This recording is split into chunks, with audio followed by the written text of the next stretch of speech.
नमस्कार, स्वागत है आप सभी का यूपी ट्रिपल एस सी मुख्य सेविका भर्ती की तैयारी के क्रम में आज क्लास 13 है। स्टार्ट करेंगे आज का सेशन। आज के सेशन का पहला क्वेश्चन है, काला आजार नियंत्रण कार्यक्रम किस वर्ष आरंभ हुआ था? तो यहाँ पर राइट आंसर हो जाएगा 1990-91, 1990-91। 1990-91 में काला आजार नियंत्रण कार्यक्रम आरंभ किया गया था। क्वेश्चन नंबर 242, किस न्यूनता रोग को 3 रोग कहा जाता है?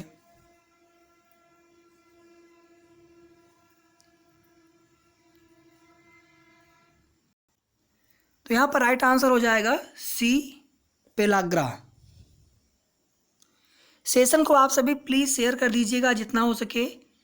आप सभी सेशन को लाइक ज़रूर कर दिया करें वीडियो को। साथ ही साथ अगर आप चैनल में नए हो या फिर आपने अभी तक चैनल को सब्सक्राइब ना किया हो तो सब्सक्राइब आप सभी ज़रूर कर लेना। नोटिफिकेशन आप जो है बेल नोटिफिकेशन जा करके ऑल नोटिफिकेशन कर लीजिएगा, क्योंकि बहुत लोगों की शिकायत है कि हमें नोटिफिकेशन नहीं मिलता है वीडियो की। तो एक बार आप बेल नोटिफिकेशन, जो बेल आइकन होता है उस पर क्लिक करके ऑल नोटिफिकेशन कर लीजिएगा। 242 का C is the right answer. Vitamin C की कमी से स्कर्वी रोग होता है। विटामिन B3 जिसका नाम है नियासिन, उसकी कमी से, केमिकल नेम नियासिन, उसकी कमी से पेलाग्रा रोग होता है और इसी को 3 का रोग कहा जाता है।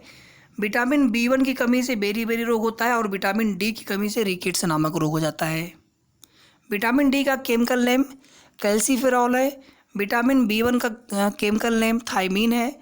विटामिन B3 का केमिकल नेम नियासिन है। विटामिन सी का केमिकल नेम एस्कॉर्बिक अम्ल है। विटामिन ए का रेटिनॉल। Vitamin ABCD। ई का हो जाएगा टोकोफेरॉल। के का हो जाएगा फिलोक्विनोन। इसी तरह से विटामिन B12 है, इसका केमिकल नेम होता है साइनोकोबालामिन। विटामिन B6 का केमिकल नेम होता है pyridoxine. Vitamin B9, vitamin B7 और विटामिन B5, इनके केमिकल नाम आप लोग कमेंट करके बताइए। जो क्वेश्चन हमने आपसे पूछा है उसका आंसर आप सभी जरूर करिएगा। विटामिन B5, B7 और B9 का केमिकल नेम बताइए। इसके अलावा कल हमने आप सभी से एक क्वेश्चन पूछा था कि राष्ट्रीय ग्रामीण स्वास्थ्य मिशन कब आरंभ किया गया था। हमने वहाँ पर एक ईयर लिखा था 2008, और दरअसल हमने आंसर नहीं लिखा था, वो कुछ हमने और आंसर लिखा था। तो राष्ट्रीय ग्रामीण स्वास्थ्य मिशन कब आरंभ किया गया था? 2005 में किया गया था। और राष्ट्रीय शहरी स्वास्थ्य मिशन 2011 में। ये दोनों ही आपको याद रखना है। 2005 में राष्ट्रीय ग्रामीण स्वास्थ्य मिशन और 2011 में राष्ट्रीय शहरी स्वास्थ्य मिशन। दूसरा, हमने आपसे एक फुल फॉर्म पूछा था कल के सेशन में कि PAM का फुल फॉर्म क्या होता है, या PEM था शायद ना, PEM। तो प्रोटीन एनर्जी मल न्यूट्रिशन। प्रोटीन एनर्जी मल न्यूट्रिशन। मल न्यूट्रिशन मतलब हो गया कि कुपोषण।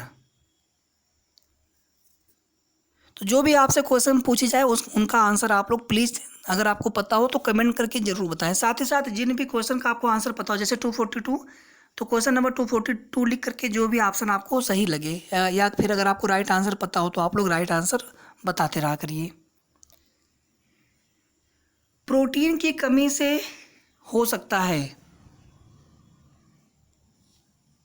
मैं यहाँ पर देखिए चारों ऑप्शन नहीं पढ़ता हूँ ताकि आपका समय कम लगे और डायरेक्टली मैं आपको राइट आंसर ही बताता हूँ।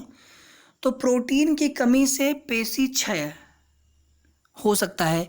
बेसिकली प्रोटीन जो होते हैं एमिनो अम्ल होते हैं, एमिनो एसिड्स होते हैं, और एमिनो एसिड्स कुल कितने चाहिए शरीर को? 20 चाहिए होते हैं। इनमें से 10 अमीनो अम्ल जिनका शरीर में निर्माण हो जाता है उनको कहते हैं साधारण अमीनो अम्ल। 10 अमीनो अम्ल जिन्हें पोषक आहारों से प्राप्त करना अनिवार्य होता है इन्हें कहते हैं अनिवार्य एमिनो अम्ल। For example lysine. लाइसिन एक अनिवार्य एमिनो अम्ल है, और लाइसिन प्राप्त किससे होता है? आटा से प्राप्त होता है, फ्लोर, आटा से। और गेहूं से ग्लूटीन नामक प्रोटीन प्राप्त होता है। तो लाइसिन के बारे में हमने कल बताया भी था आप सभी को। प्रोटीन का कार्य क्या होता है?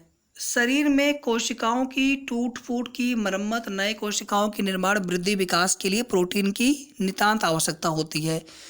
शैशवावस्था में, बाल्यावस्था में, वृद्धि विकास में, गर्भवती माताओं के लिए प्रोटीन की मात्रा की कुछ ज़्यादा आवश्यकता होती है। ऐसे तो 60 ग्राम चाहिए होता है एक वयस्क के लिए, लेकिन गर्भावस्था में कुछ मात्रा ज़्यादा आवश्यकता होती है इससे प्रोटीन की। तो यहाँ पर राइट आंसर हो जाएगा सी 243 का। क्वेश्चन नंबर 244, अवांछनीय परिणामों के जोखिमों के बिना गर्भाधान करने हेतु उपयुक्त आयु रेंज है। मतलब कि अवांछनीय का मतलब हो गया कि कोई भी दिक्कतें ना हो, बिल्कुल जो आइडियल केस कह सकते हैं गर्भाधान हेतु, तो वह आयु बताइए आप सभी। राइट आंसर, तो यहाँ पर राइट आंसर हो जाएगा 20 से 35 वर्ष, ये आदर्श आयु मानी जाती है। क्वेश्चन नंबर 245, मेरास्मस बच्चे में इनमें से कौन सा लाक्षणिक प्रकटन दिखाई देता है? मेरास्मस, तो क्वाशरकोर और मेरास्मस ये दोनों ही प्रोटीन की कमी से होते हैं बेसिकली। एक कुपोषण संबंधी बीमारी है, एक जो है प्रोटीन की कमी से होने वाली बीमारी है, बच्चों में होता है ये। तो यहाँ पर राइट आंसर हो जाएगा उपर्युक्त सभी। यानी मेरास्मस से पीड़ित बच्चे में कौन सा लक्षण प्रकट होंगे, कौन सा लक्षण दिखाई देगा? मेरास्मस से जो पीड़ित बच्चे होंगे, सामान्य से कम तापमान, शरीर का ठंडा होना, निर्जलीकरण, डिहाइड्रेशन, पानी जैसे दस्त, पानी की तरह दस्त होगा, निर्जलीकरण, सामान्य से कम तापमान, ये सभी होंगे मेरास्मस बीमारी में।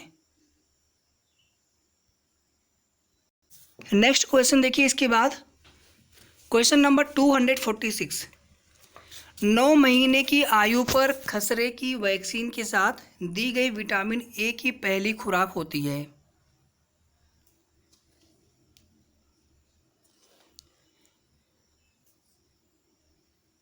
तो यहां पर राइट आंसर हो जाएगा ए।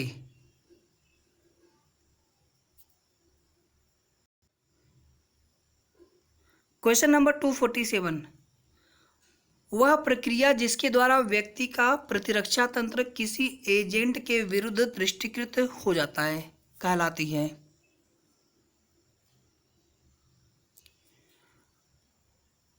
इसे प्रतिरक्षीकरण कहा जाता है।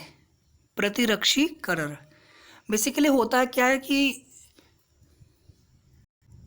जो एंटीबॉडी होते हैं शरीर में प्रतिरक्षा तंत्र का निर्माण करते हैं, तो एंटीबॉडी एंटीजन एंटीबॉडी का निर्माण करते हैं। बेसिकली एंटीजन ही होते हैं, लेकिन एंटीजन स्वयं नहीं करते हैं प्रतिरक्षा, वो एंटीबॉडी का निर्माण करके प्रतिरक्षा तंत्र का निर्माण करते हैं। क्वेश्चन नंबर 248, ICDS में इंटीग्रेटेड चाइल्ड डेवलपमेंट सर्विसेज में संशोधित पोषण संबंधी मानदंडों फरवरी 2009 से के अनुसार गर्भवती महिलाओं और स्तनपान करा रही महिलाओं को दी जाने वाली ऊर्जा एवं प्रोटीन की मात्रा क्रमशः होनी चाहिए।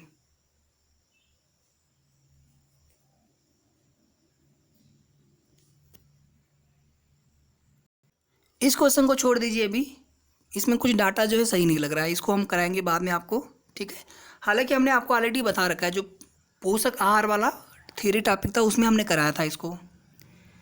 क्वेश्चन नंबर 249 देखिए, BCG का पूरा नाम इनमें से कौन सा है?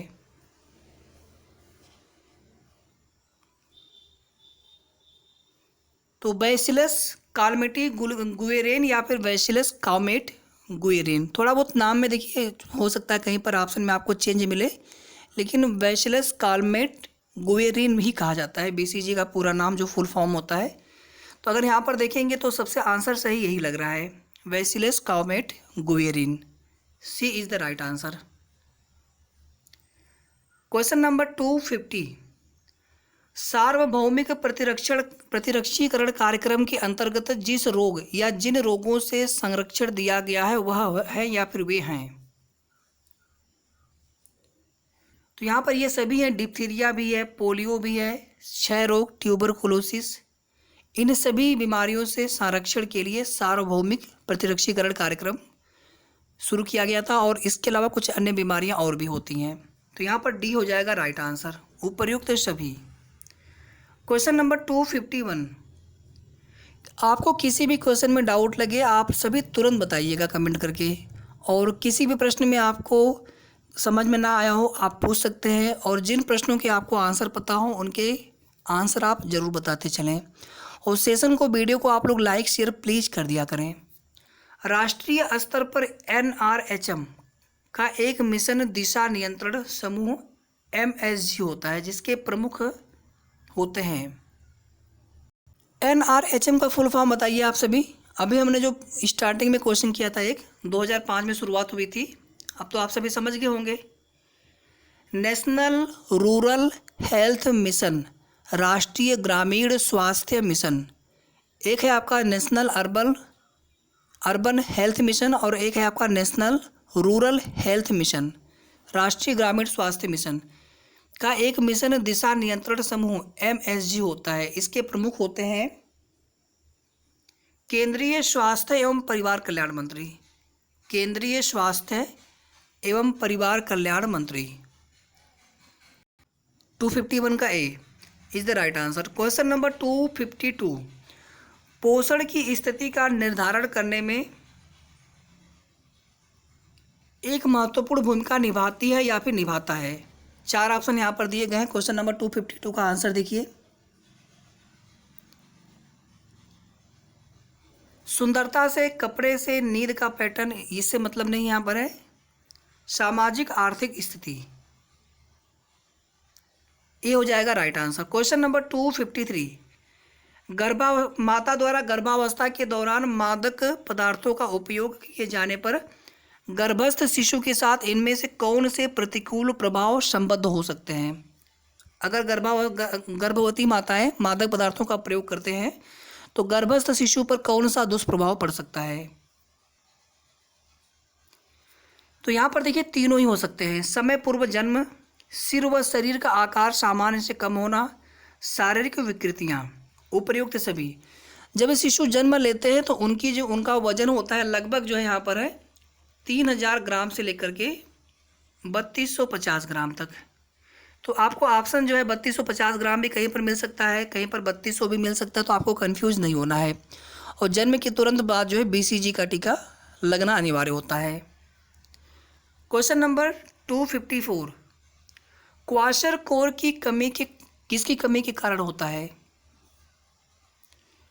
प्रोटीन ऊर्जा,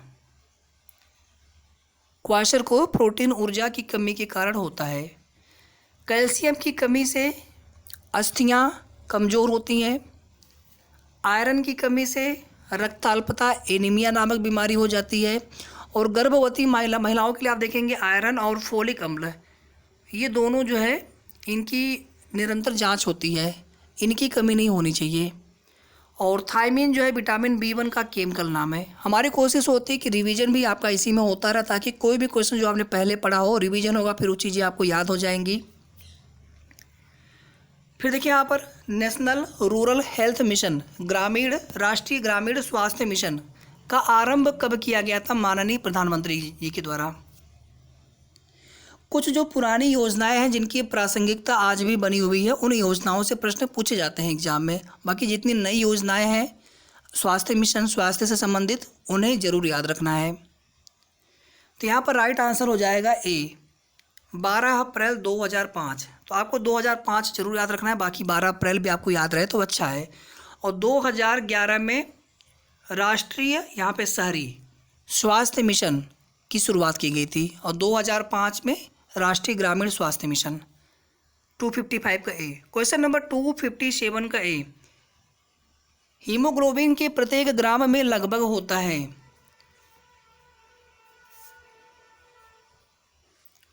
तो हीमोग्लोबिन के प्रत्येक ग्राम में लगभग 3.34 मिलीग्राम आयरन होता है। ये मिलीग्राम में ध्यान दीजिएगा, मिलीग्राम है। तो RBC में हीमोग्लोबिन पाया जाता है और हीमोग्लोबिन में आयरन पाया जाता है 3.34 मिलीग्राम। RBC का कार्य क्या होता है। ऑक्सीजन और कार्बन डाइऑक्साइड का परिवहन करना। WBC का कार्य क्या होता है। शरीर को प्रतिरक्षा तंत्र प्रदान करना। इसके अलावा एक होता है प्लेटलेट्स, जो कि रक्त का थक्का जमने में भी सहायता करता है।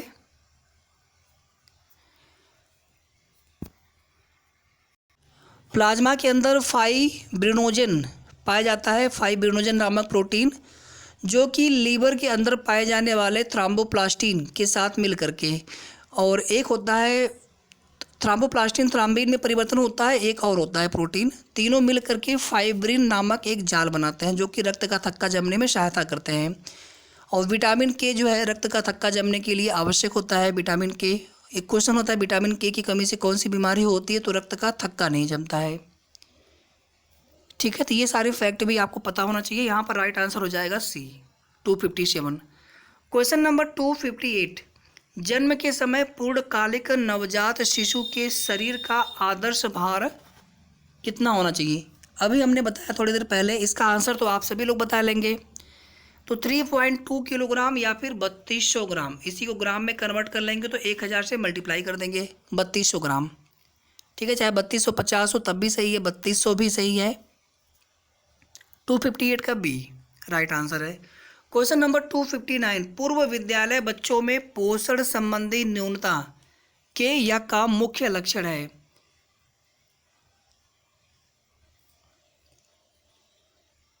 तो यहाँ पर ये सभी लक्षण हैं।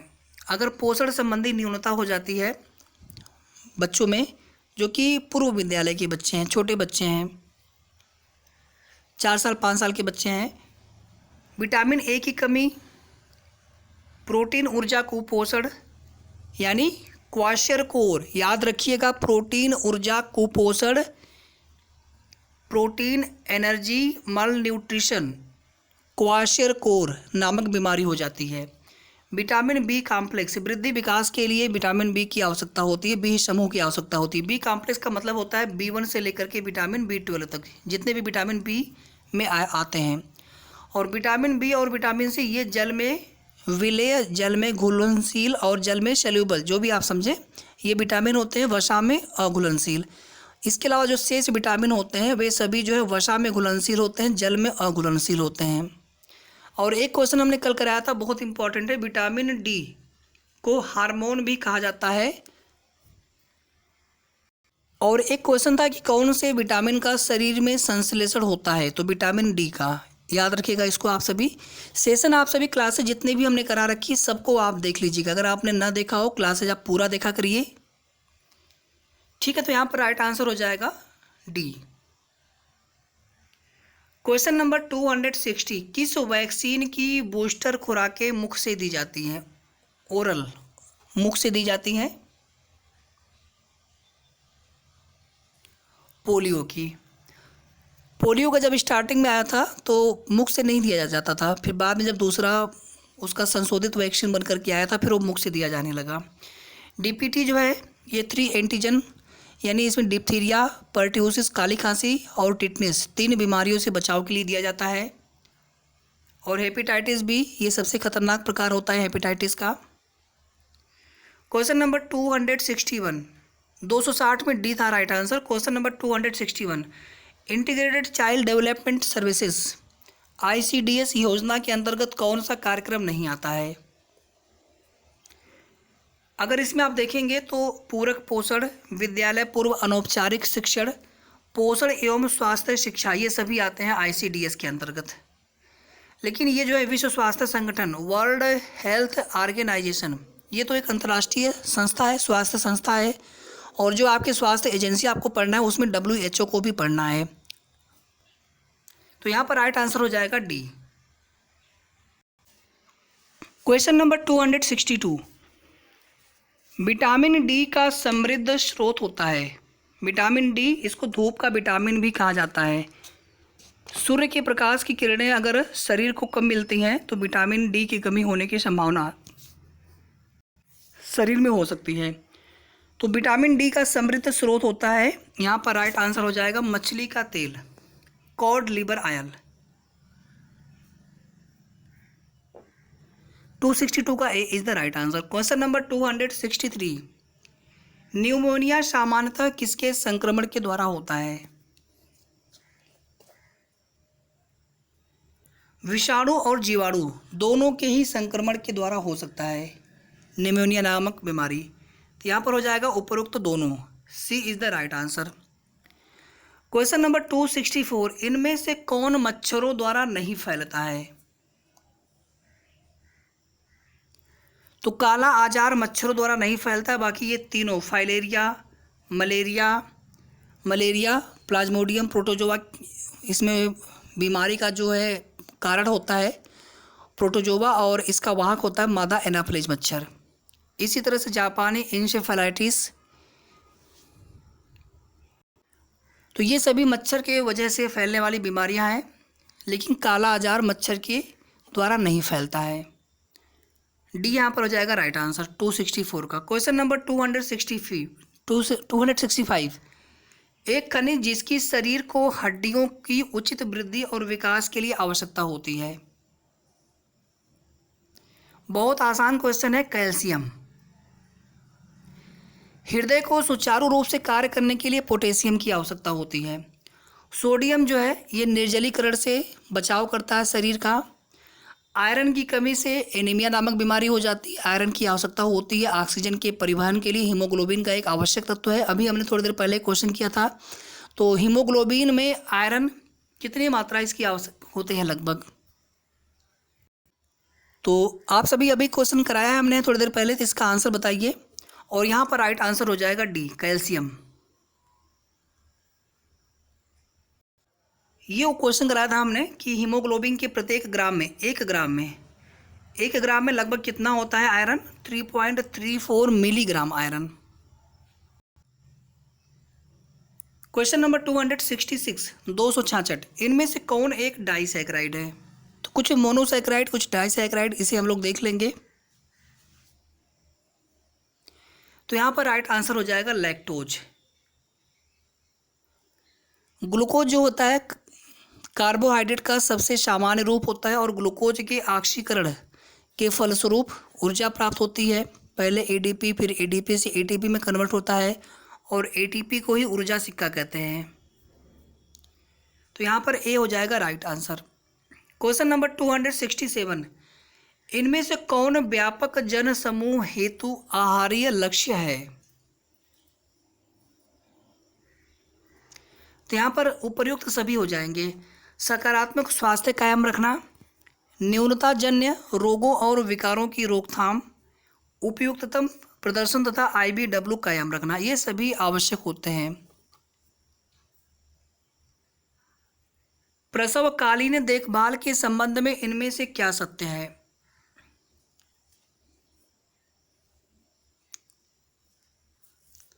तो यह प्रसव आरंभ होने के बाद आरंभ होती है और प्रसव के बाद तक चलती रहती है, जिसमें माता और शिशु की जांच करना शामिल है। यानी प्रसवकालीन देखभाल के संबंध में अगर देखा जाए तो प्रसव आरंभ होने के बाद से आरंभ होती है और प्रसव के बाद तक चलती रहती है, जिसमें माता और शिशु की जांच करना शामिल होता है। हेपेटाइटिस बी का कारण होता है। हेपेटाइटिस का सबसे खतरनाक जो है प्रकार होता है हेपेटाइटिस बी।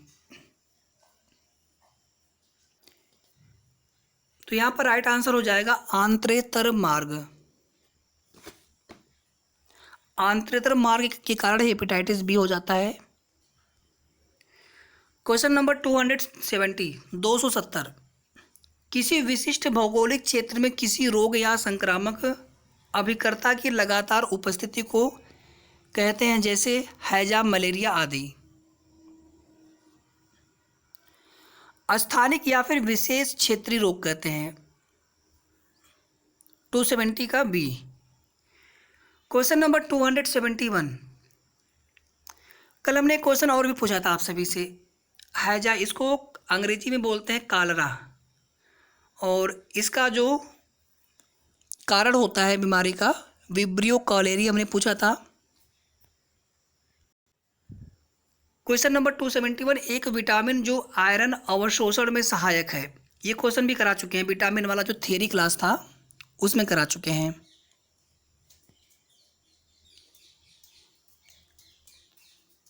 एस्कॉर्बिक अम्ल। विटामिन सी, विटामिन सी जो है आयरन के अवशोषण में सहायक होता है। थायमिन विटामिन B1, पेंटोथेनिक अम्ल vitamin B5, riboflavin vitamin B2। ये इनके रासायनिक नाम है, इनको भी आप याद रखना। ठीक है। क्वेश्चन नंबर 272, छोटी चेचक चिकन पॉक्स की संक्रामकता रहती है। दिदोरे दिखने के 6 दिन बाद तक। तो यहाँ पर डी हो जाएगा राइट आंसर। क्वेश्चन नंबर 273, भोजन पचाने, शरीर में पोषक तत्वों का अवशोषण, परिवहन और भंडारण करने में लगने वाली ऊर्जा को कहते हैं।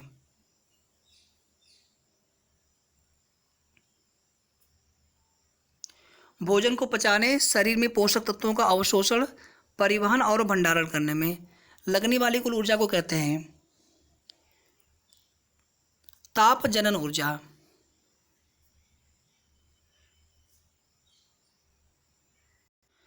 बॉडी मास इंडेक्स इससे देखा जाता है, स्वास्थ्य देखा जाता है इससे। क्वेश्चन नंबर 274, नवजात में निर्जलीकरण के मामले में ग्लूकोज किसके रूप में देते हैं। डिहाइड्रेशन के मामले में अगर नवजात शिशु है तो ग्लूकोज किस फॉर्म में दिया जाता है नवजात शिशुओं को, डिहाइड्रेशन निर्जलीकरण के मामले में। तो इनमें से कोई नहीं, और आप सभी को बताना है इसका राइट आंसर। कमेंट करके बताइए आप सभी।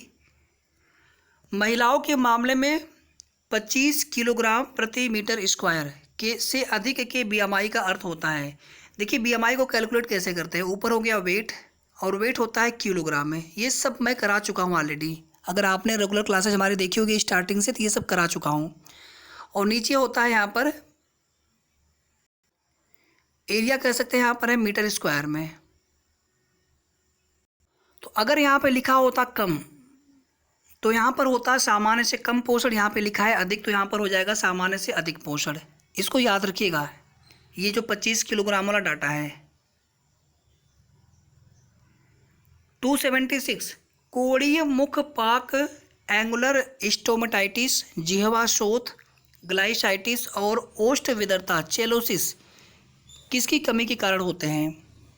ये क्वेश्चन भी करा चुके हैं विटामिन B2 राइबोफ्लेविन की कमी से। ठीक है, तो इनके अंग्रेजी इंग्लिश वाले नाम और हिंदी वाले दोनों ही नाम आपको याद रखना है, किसी भी नाम से क्वेश्चन पूछ सकता है। तो चेलोसिस, ओष्ठ विदरता, ग्लाइसाइटिस, जिह्वाशोथ, स्टोमेटाइटिस, एंगुलर स्टोमेटाइटिस, कोणीय मुखपाक, ये सभी जो है विटामिन B2 राइबोफ्लेविन की कमी से होने वाली बीमारी है, या फिर उनके कमी के कारण ये सभी हो सकते हैं। 277, जन समूह में आयोडीन की कमी से होने वाले रोगों पर नियंत्रण करने की एक सुपरीक्षित पद्धति है। आयोडीन युक्त नमक, सी। इसके अलावा आप देखेंगे कुछ ऐसे भी पोषक आहार होते हैं जहां से आयोडीन की पूर्ति होती है शरीर को। 278, राष्ट्रीय प्रतिरक्षीकरण कार्यक्रम के अंतर्गत खसरे का वैक्सीन कितने आयु पर दिया जाता है। आप सभी को पता होगा जहाँ तक हमें लग रहा है इसका आंसर।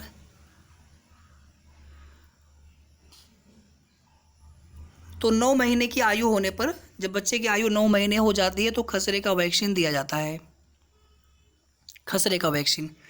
279, किस रोग में सीक परीक्षण किया जाता है। सीक परीक्षण,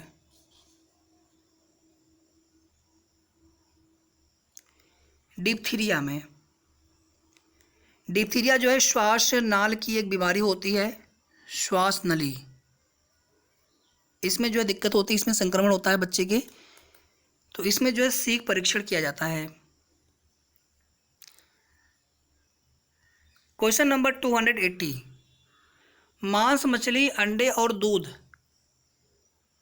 किस प्रकार के प्रोटीनों के महत्वपूर्ण स्रोत होते हैं।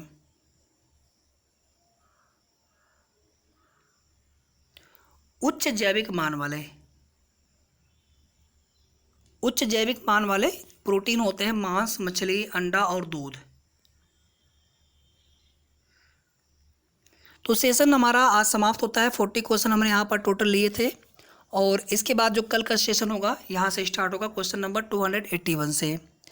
तो उम्मीद करते हैं कि आपको क्लास बहुत अच्छी लगी होगी। कोई भी डाउट लगे आप लोग बता सकते हैं, पूछ सकते हैं। क्लास कैसी लगी ये भी आप सभी कमेंट करके ज़रूर बताएं, और वीडियो को आप लोग प्लीज़ लाइक शेयर आप सभी ज़रूर कर दिया करें। तो मिलते हैं फिर नेक्स्ट क्लास में। धन्यवाद।